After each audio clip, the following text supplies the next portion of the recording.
పథకం రద్దు చేసేంత వరకు లేబర్ కోడ్ను రద్దు చేయాలి. లేబర్ కోడ్ను రద్దు చేయాలి.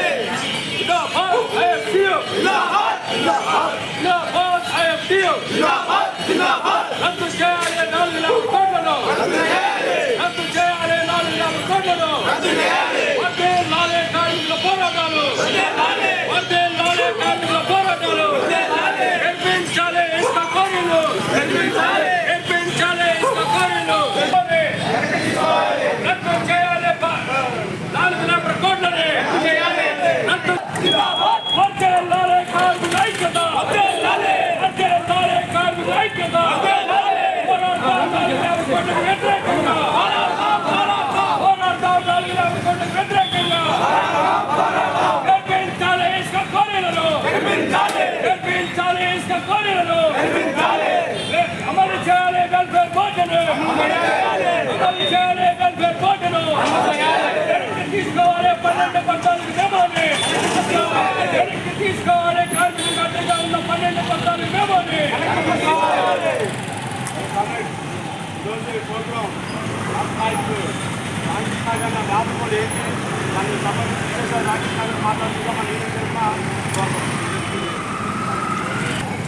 దాదాపుగా 44 కార్మిక చట్టాలు పోరాడి సాధించుకున్నటువంటి చట్టాలని రద్దు చేస్తూ 4 లేబర్ కోడ్లుగా తీసుకొస్తా ఉంది.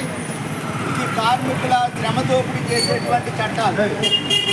యూనియన్ని పెట్టుకునేటువంటి హక్కు లేకుండా, యూనియన్ని నిర్మాణం చేసుకోకుండా, అలాగే కార్మికులకు 10 మంది ఉంటే యూనియన్ పెట్టుకునేటువంటి హక్కుని ఈరోజు 100 మంది ఉంటేనే యూనియన్ పెట్టుకోవాలనేటువంటి ఒక చిత్రాన్ని ఈరోజు ఈ లేబర్ కోడ్లు తీసుకొస్తూ ఉంది.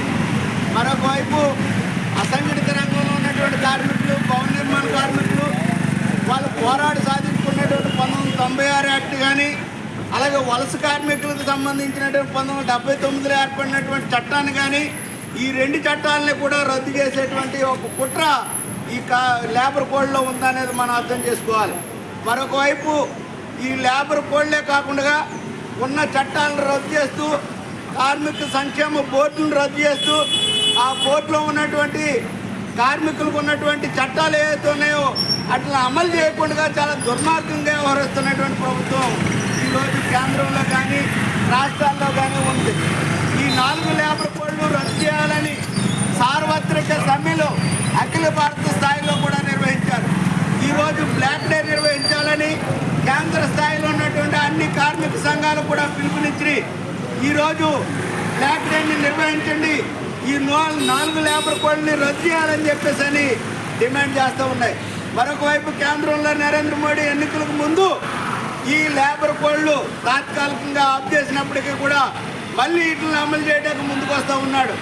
ఈ దేశాన్ని సర్వనాశనం చేసేటువంటి ఒక దుర్మార్గమైనటువంటి సంస్కరణలు తీసుకొస్తూ ఉన్నాడు. పబ్లిక్ సెక్టార్లంతా కూడా ప్రైవేటీకరణ చేస్తూ ఉన్నాడు.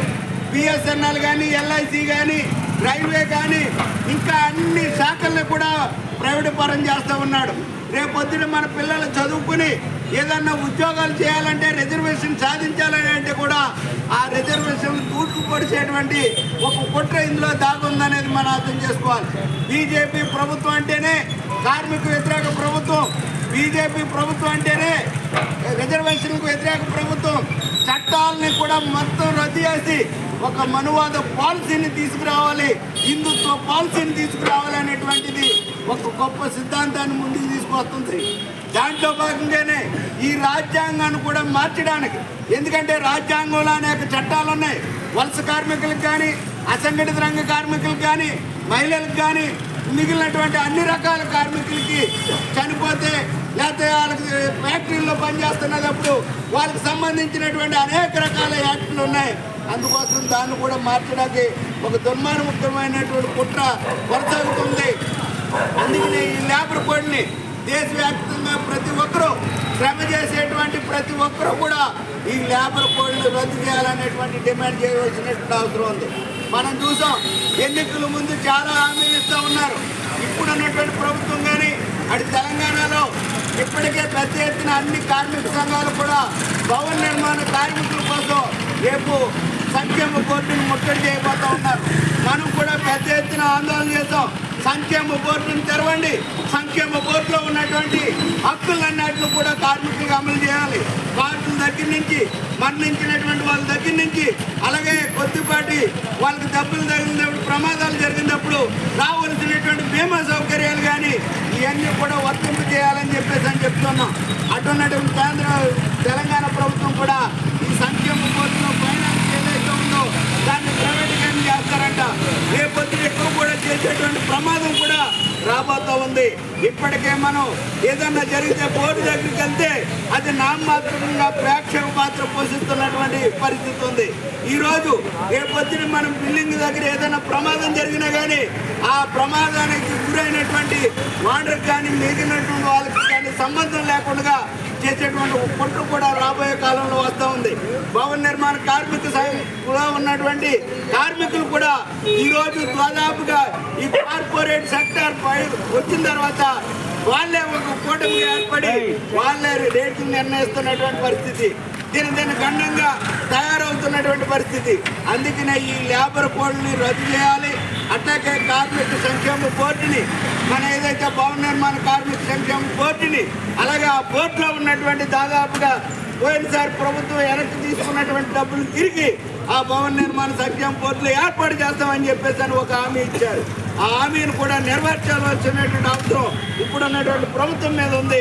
అందుకని విపరీతంగా ఒక పక్కన ధరలు పెరుగుతూ ఉన్నాయి, మరొక వైపు కార్మికులకు రావాల్సినటువంటి వేతనాలు తగ్గిపోతూ ఉన్నాయి, అలాగే కూలి రేట్లు తగ్గిపోతూ ఉన్నాయి. ఈ అన్నిటిని కూడా మనం సమీక్షించుకోవాల్సినటువంటి అవసరం ఉంది. కార్మికుల ఐక్యంగా